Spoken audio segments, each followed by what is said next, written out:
Assalamualaikum warahmatullahi wabarakatuh. Ako po si Tia Abdul Karim from Medalasan TV News Online. Kasama po natin ma'am ang iba't ibang media entity. So sa ngayon ay makakapanayan po natin ang Chief Operation Officer ng SJADA. Walang iba kundi si Ma'am Jenaline Gayak Sumlay. Okay ma'am, unang katanungan, paano po niyo pinaghahandaan itong Quran competition this holy month of Ramadan? Assalamualaikum warahmatullahi wabarakatuh sa lahat ng mga tagapakinig. Noong una, paano namin pinaghahandaan itong sa part of the Muhadara program po ito ng aming mahal na administrator, na kung saan ay kahit sa anong programa meron kami, inuuna po niya po talaga na ipagtuunan ng pansin o makapagbigay man lang ng perspective in Islam, kahit na activities namin ay foundation, isgada sa barangay, meron po talagang kalakip na para po, oras po para talaga makapagbigay ng Islamic perspective yung values officer namin. Sa pagpapatuloy nun, katulad ng itong sa Ramadan, nakaprogram po talaga sila na magkakaroon ng dati-rati ay 8 dahil na 8 plus na tayo. But since gahol na kami sa oras dahil nga ay katatapos ng foundation namin, niliitan na lang namin into 5 batches ang magagawing itong Quranic competition. Kung saan ay bawat mother municipality, like ng Midsayap, ay magkakaroon ng isang ganito. Sa paghahanda po, honestly, wala po itong nakalaang pondo. Galing sa MOE. But then, hindi po yun naging dahilan para tumigil po ang aming administrator, si Sir George Malang, ng Special Geographic Area Development Authority, na hindi mailunsad ng ganitong programa. Ginagamit po niyang pondo yung personal niya, mga kaibigan, katulad po ni Ma'am Dulce Sultan na nagbigay po ng tulong ng mga financial na assistance. At po, meron po tayong partner, yung ating Al-Hufaz Charity Foundation in Southern Philippines Incorporated. Kasamahan namin na si Sir Jubel Yaman, ay sila din po yung tumutulong na makapaghanap din po ng ibang resources para ho maisakatuparan itong programa. So ano po yung ating panawagan sa ating mga kabataan? Sa ngayon ay naging malaking panahon pandangan natin ang Al-Hafid Muzahir SB2. Malaking panahon pandangan natin at ano po ang ating mensahe sa kanila para matularan itong successful ng ating Hafid na mula sa ibang bansa na natin. Ito yung pangunahing layunin kung bakit nagkakaroon tayo ng ganitong programa para unang-una ay hindi malihis sa landas ng ating mga kabataan Moro, dahil hindi nang pulingid sa ating kaalaman na rampant naman po yung droga sa ating mga kabaranggayan.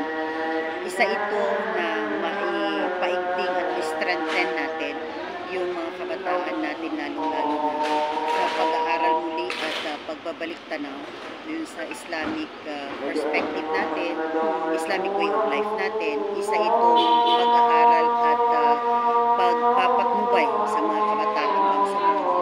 At pinakita natin din sa kanila para magsilbing inspirasyon yung narating ng ating kararating lang na si Al-Hafiz sa Yerbito, na kung saan ay pangatlo siya sa larangan ng pagbabasa ng Quran at pagsasaulo ng Quran.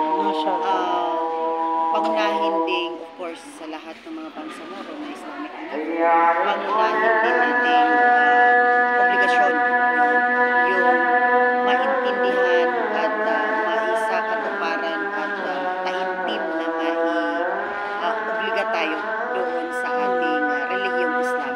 Isa yon sa pagbabasa at pag-intindi ng laman ng Quran talaga being Islamic. Okay? Maliban na lamang kung meron po kayo panawagan sa inyong mga sasakupan at ang inyong panawagan din sa mga kabataan na nag-aaral ng Hafiz para matularan din po sa Hafiz Muzahir. And then Ramadan greetings po. And then Eid al-Fitr greetings din po sa palapit na Eid. Maraming salamat. Paanyaya din po ito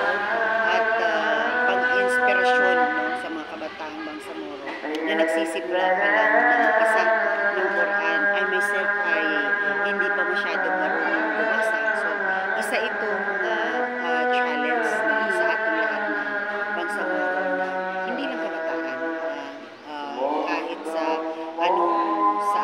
kasarian at edad na meron tayo ay obligasyon natin no, na magkaroon ng pag-intindi at maisa puso yung pagkaintindi natin sa laman ng Quran as our Islamic way of life.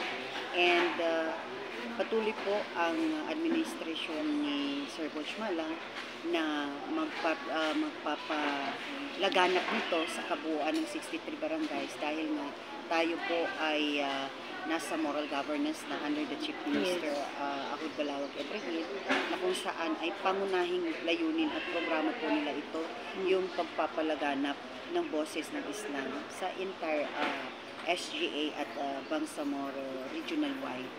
And sa lahat po ng mga kababayan natin sa ganitong kapanahunan na saan ay krisis po tayo masyado ngayon, kahapon lang po ay nagkaroon ng pagpupulong na magkakaroon po tayo ng paunang ayuda ng ating mahal na Chief Minister dahil nakita natin yung epekto naman ng El Nino sa ating lahat.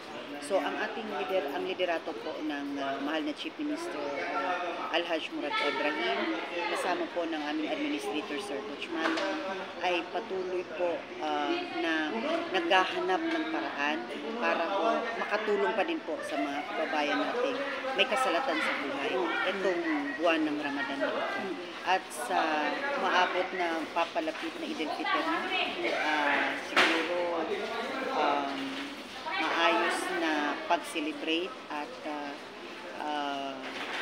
masaganang pamumuhay uli kahit after Ramadan, inshallah, sa lahat ng kapwa Bangsamoro, entire farm at ng buong Pilipinas, kung saan man makarating po itong inyong panayam at inyong net ba ito ng media coverage po ninyo.